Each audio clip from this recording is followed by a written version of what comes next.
तो चलिए एक बार फिर से आपका स्वागत है। जैसा कि आपको पता है, हम बात कर रहे थे विभिन्न भावों में आपकी कुंडली में, लगन कुंडली में जब शनि और चंद्र की युति हो तो इसके क्या परिणाम होंगे। अभी तक हमने 6th हाउस तक की बात की थी, अब बारी आती है आपके लिए 7th हाउस की। तो 7th हाउस में अगर आपके शनि चंद्र की युति है तो आप इस वीडियो को पूरा देख सकते हैं। सबसे पहले आपको ये देखना होगा शनि और चंद्र कितने क्लोज हैं डिग्री वाइज, किस राशि में बैठे हैं, कौन कौन सा ग्रह उनको देख रहा है यानी दृष्टि डाल रहा है उन पर, और उनके साथ भी क्या कोई ग्रह दूसरा बैठा है या फिर बृहस्पति जैसे ग्रह की उन पर दृष्टि पड़ रही है। ये सब आपको देखना पड़ेगा। और क्या कौन से क्रूर ग्रह की दृष्टि भी कोई उन पर पड़ रही हो तो ये भी देखना होगा। साथ ही कौन सा सबसे ज़्यादा स्ट्रॉन्ग है डिग्री वाइज, या फिर जो भाव के अकॉर्डिंग बल होता है उसके अकॉर्डिंग, या फिर राशि वाइज भी आपको देखना होगा कि कौन सा फ्रेंडली साइन में है या कौन सा इनमें साइन में बैठा है। उसके बाद ही आपके इनके जो रिजल्ट हैं वो सारे डिसाइड हो पाएंगे। लेकिन हम एक जनरल बात कर रहे हैं तो देखिए, सबसे पहले बात करते हैं चंद्रमा की। चंद्रमा हमारे मन को रिप्रेजेंट करता है, चंद्रमा हमारी माता का कारक है। चंद्रमा जो कुछ भी हम करते हैं उसको जब हम सोचते हैं, हमारे मन में विचार करते हैं, उसका कारक है। और चंद्रमा काफ़ी ज़्यादा सेंसिटिव बनाता है, काफ़ी ज़्यादा एक्टिव बनाता है। ये माइंड को स्थिर नहीं होने देता, ये काफ़ी सारे विचार हमारे मन में लेकर आता है। चंद्रमा क्रिएटिविटी को भी दिखाता है, साथ ही ये हमारे मूड को रिप्रेजेंट करता है। तो चंद्रमा काल पुरुष की कुंडली में अगर देखा जाए तो सुख स्थान का कारक है, मन की शांति को दिखाता है, हमारे मूड को दिखाता है, हमारा मूड किस प्रकार से बदलता है उसका कारक चंद्रमा है। और चंद्रमा की जहाँ तक बात की जाए, एक राशि में लगभग 2.5 दिन तक ये गोचर करता है। इसके विपरीत शनि है, वो एक तरह से वो एरी है, मतलब वो वायवीय है, वायु तत्व है, और चंद्रमा जल तत्व है। तो चंद्रमा फास्ट मूविंग है, जबकि जो शनि है वो बहुत ही स्लो मूविंग है। अब शनि जो है ये एक राशि में लगभग 2.5 साल रहता है, जैसा कि आपको पता ही है। तो यहाँ पर जो चंद्रमा है वो थोड़ी सी मैच्योरिटी कम दिखाता है, जबकि शनि है वो थोड़ी ज़्यादा मैच्योरिटी दिखाता है। शनि स्थायित्व को भी दिखाता है। चंद्रमा कोई भी काम के फास्ट होने को, फटाफट बदलने को दिखाता है। और चंद्रमा काफ़ी ज़्यादा पॉजिटिविटी को भी दिखाता है और सेंसिटिविटी को भी दिखाता है। अब बात करें जहाँ तक शनि की, तो शनि है वो हमारे लिए अंधकार का कारक है, दुख का कारक है। पिछले जन्मों के कुछ ऐसे कर्मों का कारक है जो हमने गलत किए थे, जिनके लिए हमें पर्याप्त सज़ा नहीं मिली तो वो इस जन्म में मिलेगी, या फिर हमने अब भी कुछ अगर गलत कर्म किए हैं इस जन्म में भी तो हमें उनकी सज़ा शायद इसी जन्म में मिले या फिर आगे भी कभी मिले। तो शनि एक तरह से अंधकार को दिखाते हैं, शनि दुख को दिखाते हैं, और साथ ही साथ शनि स्ट्रगल को दिखाते हैं, शनि स्थायित्व को दिखाते हैं। शनि बहुत कुछ रिप्रेजेंट करता है। तो एक तरह से शनि हमें ये बताता है कि आपको अंधकार को पार करके कैसे, अंधकार को पार करते हुए कैसे आपको प्रकाश की तरफ जाना है, कैसे अपने आप को इनलाइट करना है, कैसे अपने आप को चमकाना है, तराशना है। तो शनि एक तरह से हमारे कर्म का कारक है, कर्म प्रधान बनाता है, मेहनती बनाता है। और ये क्योंकि कालपुरुष की कुंडली में 10th और 11th हाउस का कारक है तो उस वजह से ये आपको हार्डवर्क बहुत ज़्यादा देता है। अब शनि है वो दुख को रिप्रेजेंट करने के साथ साथ वो बहुत ही ज़्यादा आध्यात्मिक सोच या दार्शनिक सोच को भी रिप्रेजेंट करता है, और ये स्थायित्व बहुत ज़्यादा ही देता है। इसके अलावा ये डिले का कारक है आपके लिए। ये कहीं ना कहीं एक तरह से जो हमारे जीवन में हम स्ट्रगल करके धीरे धीरे प्राप्त करते हैं, बहुत ज़्यादा स्ट्रगल करते हैं, उसका कारक है। साथ ही लेकिन ये न्याय का कारक है, तो कभी भी कुछ गलत होता है तो उसके लिए सज़ा का प्रावधान शनि के द्वारा ही किया जाता है। तो ऐसा ग्रह है जो बहुत ज़्यादा स्थायित्व देता है, और वैसे शनि को हम शुभ ग्रह की श्रेणी में नहीं रखते हैं, जबकि चंद्रमा शुभ ग्रह की श्रेणी में है। अब इन दोनों की जब भी युति होती है तो इसको बोलते हैं विषदोष, और इसको पुनर्फु योग भी बोलते हैं, जैसा कि आपको पता ही है।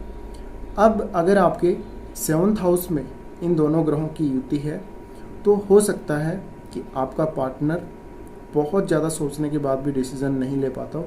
ये ज़रूर देखना होगा कि कौन ज़्यादा पावरफुल है। इसके अलावा आपकी मैरिज में हालांकि स्थायित्व रहेगा अगर शनि बहुत अच्छा बैठा है। अदरवाइज आपके और आपके पार्टनर के बीच में जो सामंजस्य है, तारतम्यता है, बॉन्डिंग है, वो इतनी अच्छी नहीं रहेगी और आपका पार्टनर या आप खुद भी बहुत ज़्यादा स्ट्रिक्ट हो सकते हैं, बहुत ज़्यादा कठोर निर्णय लेने वाले हो सकते हैं। ये शनि की वजह से होगा, अगर शनि ज़्यादा पावरफुल है और थोड़ा ख़राब भी हो तो। अब शनि सप्तम में आने से आपका जो लाइफ पार्टनर है वो एक तरह से बहुत ज़्यादा जिद्दी भी हो सकता है, वो अपने निर्णयों पर अडिग रहने वाला और कभी भी हार नहीं मानने वाला, किसी भी परिस्थिति में वो परेशान नहीं होने वाला, लेकिन उसमें ये गुण भी रहेगा कि वो बहुत बार सोचने के बाद भी डिसीज़न नहीं ले पाएगा, मानसिक रूप से थोड़ा स्ट्रेस में रहेगा और उसके सोचने समझने की जो शक्ति है वो थोड़ी कम हो सकती है, क्योंकि चंद्रमा यहाँ पर शनि से प्रभावित रहेगा। तो कहीं ना कहीं वो ये दिखाता है कि आपका पार्टनर बहुत ज़्यादा सोचेगा पर डिसीजन बहुत देरी से लेगा, और यहाँ पर जो चंद्रमा है वही सबसे ज़्यादा शनि से पीड़ित हो जाता है। तो शनि सीधा हमारे मन पर चोट करता है, वो चंद्रमा को एक तरह से दबा देता है। तो आपका पार्टनर हो सकता है लेस इमोशनल हो, लेस सेंसिटिव हो, इसके अलावा उसमें भावनात्मक रूप से जो भी एक परिपक्व व्यक्ति में होना चाहिए वैसी आदतें हो सकती हैं। अगर यहाँ पर चंद्रमा ज़्यादा मजबूत हुआ तो आपका जीवन साथी या आप खुद भी थोड़े सेंसिटिव ज़्यादा हो सकते हैं, बहुत ज़्यादा इमोशनल हो सकते हैं, थोड़ा चाइल्डिश नेचर हो सकता है। इसके अलावा बात बात पर गुस्सा हो जाना या परेशान हो जाना, कुछ भी थोड़ा सा भी कुछ गलत होता है तो परेशान हो जाना या फिर बुरा मान लेना और मूड का बार बार बदलना। इसके अलावा अगर आपके चंद्रमा की युति वैसे कहीं भी कुंडली में है तो आपके माताजी का स्वास्थ्य ठीक नहीं रहेगा, उनके साथ आपके संबंध ठीक नहीं रहे, वो भी इसमें है। पर बात यहाँ पर सप्तम भाव की है, तो आपका पार्टनर और आपके बीच में बहुत ज़्यादा तारतम्यता, सामंजस्य नहीं रहेगा। साथ ही साथ ये समय जब आपने जन्म लिया है, जन्म के समय अगर शनि चंद्र की युति बन रही है तो ये दिखाती है सप्तम भाव में कि आप कोई भी बिजनेस करेंगे तो उसमें सफल नहीं होंगे। अगर आप करेंगे तो हो सकता है आप बहुत ज़्यादा जिम्मेदारियां, बहुत ज़्यादा नियम कानून अपने लाइफ पार्टनर पर या अपने बिजनेस पार्टनर्स पर थोपें और इसकी वजह से वो आपके कार्य को ठीक प्रकार से नहीं करें और फिर आपका जो बिज़नेस है वो फेल हो जाएगा। तो ये किसी भी बिज़नेस में सफलता को बहुत ही कम रिप्रेजेंट करता है, और अगर बिज़नेस सफल भी हो जाता है तो हमें जो प्रॉफिट मिलता है वो बहुत ही कम मिल पाता है, या आपका बिज़नेस बहुत ही लेट सेटल होगा अगर होगा तो। इसके अलावा ये जो युति बनेगी ये मेंटल स्ट्रेस और नेगेटिविटी दे सकती है। अब यहाँ पर हो सकता है आप में बिज़नेस करने की बहुत अच्छी क्वालिटी है, आपका सप्तमेश बहुत मजबूत है, आपकी कुंडली में बुध काफ़ी अच्छा है, पर आपका जो भी आइडिया है वो इम्प्लीमेंट नहीं हो पा रहा, वो शनि की वजह से हो सकता है। पर आपने डिसीजन काफ़ी अच्छा ले लिया पर वो आगे नहीं बढ़ पा रहा, बहुत ज़्यादा डिले हो गया, फिर जब आप शुरू कर देते हैं तो वो उससे जो भी इनकम होती है वो बहुत कम रहती है। तो इस तरह से होता है। इसके अलावा यहाँ पर अगला जिस भी जातक के मतलब ये युति है वो लाइफ में धीरे धीरे सेट हो पाएगा, वो धीरे धीरे प्रोग्रेस कर पाएगा, उसकी सोचने समझने की शक्ति भी काफ़ी कम हो सकती है, वो भी लेस सेंसिटिव हो सकता है। और क्योंकि मौन है वो भावनाओं को तो दिखाता है, पर शनि यहाँ पर भावनाओं को बहुत ज़्यादा दबा देगा, तो हो सकता है उसकी जो रुचि है वो कहीं ना कहीं ज़्यादा प्रेम वगैरह में इसमें ना हो, वो बहुत ज़्यादा स्ट्रिक्ट हो सकता है।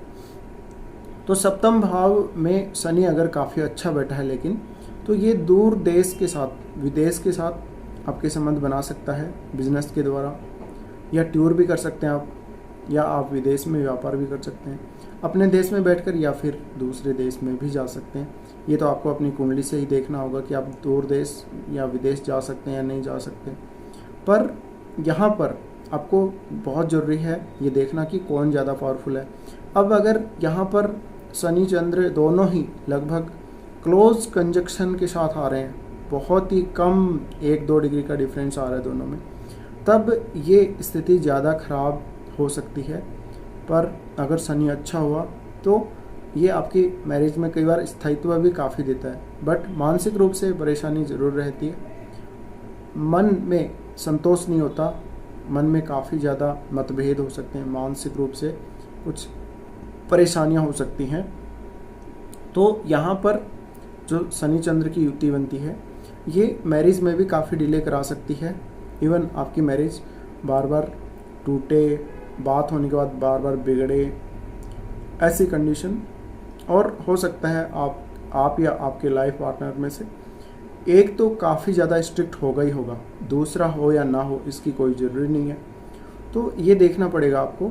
साथ ही साथ आप जो भी कहीं इन्वेस्टमेंट करें, कहीं बिजनेस करें, तो हो सकता है वहाँ पर आपको सक्सेस ना मिले, तो बहुत ही सोच समझकर इस युति में आपको डिसीजन लेने चाहिए। साथ ही क्योंकि आपके मन को ये सीधा सीधा प्रभावित करेंगे, तो इस वजह से आपकी जो मानसिक क्षमता है वो तो आप में होगी ज़रूर, पर वो काम नहीं कर पाएगी, आप उसका पूरा उपयोग नहीं कर पाएंगे। साथ ही अब देखिए, ये जो युति सप्तम भाव में अगर बनती है तो इन दोनों की दृष्टि सीधा लगन पर भी पड़ती है। उस वजह से आपका लगन सबसे ज़्यादा प्रभावित होगा इनसे।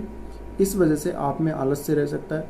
इसी प्रकार से आपके जीवन साथी में भी काफ़ी आलस्य रह सकता है, और हो सकता है आप बहुत ज़्यादा स्लो मूविंग हो, बहुत धीरे धीरे प्रोग्रेस करने वाले हों, और कई बार आप काफ़ी लापरवाह भी हो सकते हैं, लेकिन कई बार बहुत ही ज़्यादा जिद्दी और अपने निर्णयों में बहुत ही ज़्यादा कड़े भी हो सकते हैं। तो मैरिड लाइफ के लिए तो हम कह सकते हैं कि ये जो युति है वो काफ़ी स्ट्रगल के बाद सक्सेस देती है। एक यहाँ पर यह भी है कि जो अगर युति बन रही है सप्तम भाव में, तो ये एक तरह से बहुत हद तक आपको फ्रस्ट्रेशन देती है मैरिड लाइफ में, और फ्रस्ट्रेशन के साथ साथ जीवन में संघर्ष बहुत ज़्यादा देती है। मैरिड लाइफ में काफ़ी संघर्ष देगी। संघर्ष के बाद ही आपको सफलता मिलेगी जीवन में, या फिर व्यापार में भी आपको स्ट्रगल करना पड़ सकता है शुरुआत में। इसके अलावा अगर आपके सप्तम भाव में ये युति बन रही है, तो हो सकता है आपका लाइफ पार्टनर जिसने बहुत ज़्यादा छोटी उम्र में ज़्यादा ही स्ट्रगल किया होगा, या आपने खुद ने भी किया होगा, ऐसा चांस बनता है। और फिर हो सकता है जन्म हुआ है आपके लाइफ पार्टनर का, उसके बाद उनकी जो माताजी हैं उनका स्वास्थ्य खराब रहा, या जातक के साथ उनकी बनी नहीं, कुछ भी हो सकता है। तो कुछ इस प्रकार के रिजल्ट रहते हैं जब शनि चंद्र की युति सप्तम भाव में बनती है। फिलहाल के लिए इस वीडियो में आपके लिए इतना ही।